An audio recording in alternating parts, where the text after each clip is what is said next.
ছাত্ররা নিজেদের ভুল স্বীকার করেছে। ছাত্রদের আড়ালে কলেজে বহিরাগতদের বারবারন্ত বললেন রানীগঞ্জ টিডিবি কলেজের গভর্নিং বডির প্রেসিডেন্ট তথা রানীগঞ্জ বিধানসভার বিধায়ক তাপস ব্যানার্জি। যাই হোক, ছেলেরা আমি খুব খুশি যে ছেলেরা নিজেরাই নিজেদের ভুল স্বীকার করেছে, আমাদের ভুল হয়েছে।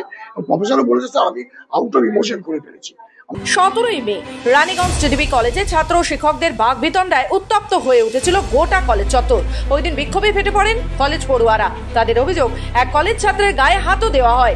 এরপর কলেজ পড়ুয়ারা কলেজের ভেতরে বিক্ষোভ দেখায়। অন্যদিকে ওই কলেজের শিক্ষক শিক্ষিকাদের হাতে দেখা যায় আমরা নিরাপদ নই লেখা পোস্টার। তারপর দীর্ঘ বিক্ষোভের পর সমাধান হয় কলেজের টিচার ইনচার্জ মিলন মুখার্জির হস্তক্ষেপে। তবে 19শে মে আবারও রানীগঞ্জ টিডিবি কলেজে দেখা গেল একগুচ্ছ দাবি দাবা নিয়ে কলেজের জিবি প্রেসিডেন্ট তাপস ব্যানার্জি সমেত। তবে সেই দাবি দেওয়াতে উঠে আসে শনিবার ঘটে যাওয়া লজ্জাজনক ঘটনার কথা। মূলত শনিবার ঘটে যাওয়া ঘটনার পর সোমবার রানীগঞ্জ টিডিবি কলেজে উপস্থিত হয়েছিলেন গভর্নিং বডির প্রেসিডেন্ট তাপস ব্যানার্জি। উপস্থিত ছিলেন রানীগঞ্জ বোরো জোর চেয়ারম্যান মুজাম্মেল শাহজাদা ও কাউন্সিলর জ্যোতি সিং। এদের উপস্থিতিতে ও কলেজের টিচার ইনচার্জ মিলন মুখার্জি সহ অন্যান্য শিক্ষক শিক্ষিকাদের নিয়ে চলে দীর্ঘ আলোচনা। ওই আলোচনার পর রানীগঞ্জ টিডিবি কলেজের টিচার ইনচার্জ মিলন মুখার্জি জানান, আজকে মিটিং খুব ভালো হয়েছে। আমাদের গভর্নিং বডির প্রেসিডেন্ট এসেছিলেন, তিনি শিক্ষক এবং ছাত্রদের উভয়ের সাথেই বসেছেন এবং তিনি তার মূল্যবান মতামত দিয়ে গেছেন এবং সেই অনুযায়ী আমরা চলবো। ছাত্রদের সাথে শিক্ষকের যে সম্পর্ক ছিল সেই সম্পর্ক আবার পুনরুদ্ধার হয়ে যাবে। আমরা দেখতে পেলাম যে কলেজ কমিশন এখানে স্টুডেন্টদের সাথে বার্তালাপ করছিলেন। ওদের কিছু অভিযোগ আছে, সেই অভিযোগ সবসময় থাকবে, সেইগুলো ওনারা বলছিলেন। উনি আমাদের বলবেন, আমরা সেইভাবে চেষ্টা করব সেই অভিযোগগুলোকে খণ্ডন করবার। দীর্ঘ আলোচনার পর সব সমস্যার সমাধান হয়েছে। ছাত্র এবং শিক্ষকের যে সম্পর্ক থাকা দরকার সেটা বজায় থাকবে।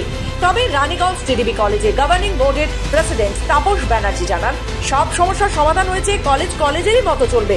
তবে ছাত্রদের আড়ালে কিছু বহিরাগতরা কলেজের ভেতরে প্রবেশ করে এই ধরনের কর্মকাণ্ড ঘটাচ্ছে। দুদিন আগে যে পোস্টার নিয়ে ম্যামরা যে দাঁড়িয়ে ছিল বাইরে আনসিকিউর ফিল করছিল, মানে ছাত্ররা একদিকে বলছেন একদিকে শিক্ষক আনসিকিউর না, এটা ভাই হয়েই থাকে কলেজে।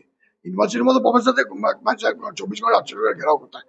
তো সেটা আমি ওদের আশ্বস্ত করলাম যে এরা তো আলটিমেটলি ছাত্রই, আপনার আলটিমেটলি ওরা তো ছাত্রই, কিন্তু তার সঙ্গে সঙ্গে কিছু বহিরাগত ঢুকে পড়ছে, ওইসব ছাত্রদের সুযোগ নেই। বহিরাগত বিষয়টা তো বহুদিন থেকেই মানে চলছে। এটা সব কলেজেও কম বেশি আছে, এটাও বন্ধ হয়ে যাবে। এটা আমাদের আমি যে দল বিলংস করি বা যে সরকার, সেই দল বা সরকার কখনোই, আমি ওদের উচ্চ নেতৃত্বের সঙ্গে কথা বলেছি, তারা কখনোই এটা এন্ডোর্স করেন না। আমাকে বলছে আমরা কখনোই এন্ডোর্স করি না। কলেজের পড়ুয়ারা জেবি প্রেসিডেন্ট তাপস ব্যানার্জির সাথে কথা বলে আশ্বস্ত হয়েছেন।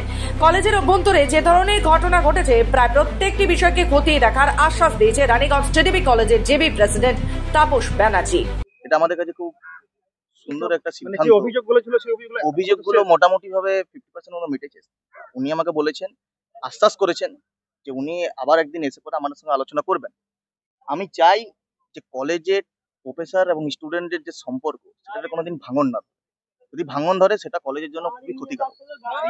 আমরা চাইবো যে টিডিবি কলেজের সাধারণ ছাত্রছাত্রী এবং সমস্ত শিক্ষক তারা রেগুলার ক্লাস করায়, স্টুডেন্টরা আসুক, কলেজে প্রোগ্রাম হোক, কলেজের অ্যাডমিনিস্ট্রেশন ভালো থাকুক। এটাই আমাদের মেন দাবি ছিল। এই দাবিটা কিছুটা হলেই আমাদের পরিচালনা সমিতির সভাপতি তাপস দা শুনেছেন।